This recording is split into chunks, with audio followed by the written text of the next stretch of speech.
उद्योग नाही आहे. जरा उदय सामंत आपले मंत्री जरा आहेत का लाईनवर, जरा बघा, लावा त्यांना.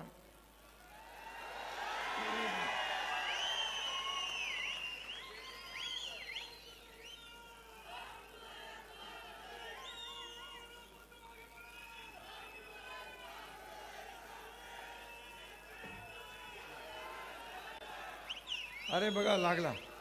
हॅलो, आता मी किशोर अप्पाची इथं पाचोऱ्याला आहे. त्यांनी मगाशी भाषणात सांगितलं 250 हेक्टर जमीन MIDC ला दिली. MIDC 250 हेक्टरची MIDC केली आहे, पण एकही उद्योग नाही. आता इथं रोजगारांना तरुण आहेत, बेरोजगार आहेत, तर हे आपल्याला इथं उद्योग कधी पाठवणार? सर, आपण मुख्यमंत्री असताना आपल्या आदेशाप्रमाणे इथे MIDC आपण जाहीर केली. त्याचं सुरुवात पण तुम्ही केली होती. त्याच्या लेआउटला आता साहेब मान्यता मिळालेली आहे.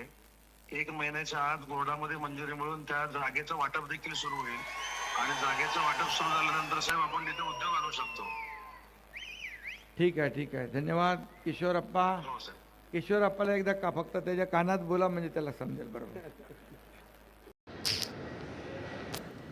नगरदेवळा सूतगिरणीजवळ मंजूर असलेल्या MIDCच्या अंतर्गत कामांच्या अनुषंगाने राज्याचे उद्योगमंत्री उदय सामंत यांच्या अध्यक्षतेखाली दिनांक 10 डिसेंबर रोजी दुपारी 4:15 वाजता नागपूर येथे अधिकाऱ्यांची बैठक आयोजित करण्यात आली आहे. या संदर्भात आमदार किशोरप्पा पाटील यांनी उद्योगमंत्री यांना पत्र दिले होते. त्याची दखल घेत ही बैठक लावण्यात आली आहे.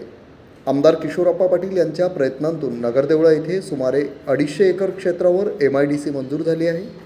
तेथील जागा आरक्षित करून तेथे उद्योग उभारणीसाठी प्लॉटिंगचे काम पूर्ण झाले आहे. तर आता उद्योग उभारण्यासाठी येथे उद्योगांसाठी आवश्यक मूलभूत सुविधा असणे आवश्यक आहे. त्याबाबत आमदार किशोरप्पा पाटील यांनी उद्योगमंत्री उदय सामंत यांना पत्र दिले होते.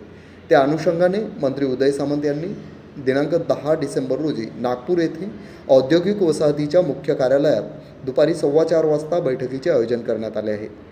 बैठकीला MIDCचे अधिकारी उपस्थित राहणार आहेत, त्यामुळे MIDCला चालना मिळण्यास मदत होणार आहे. दरम्यान नगरपरिषदेच्या निवडणुकीच्या वेळेचे राज्याचे उपमुख्यमंत्री एकनाथराव शिंदे हे प्रचारासाठी आले होते. तेव्हा सभेतूनच उपमुख्यमंत्री एकनाथराव शिंदे यांनी उद्योगमंत्री उदय सामंत यांना कॉल करून नगरदेवळा सूतगिरणी येथील मंजूर MIDCत आवश्यक सुविधा आणि उद्योग सुधारणाबाबत सूचना केल्या होत्या.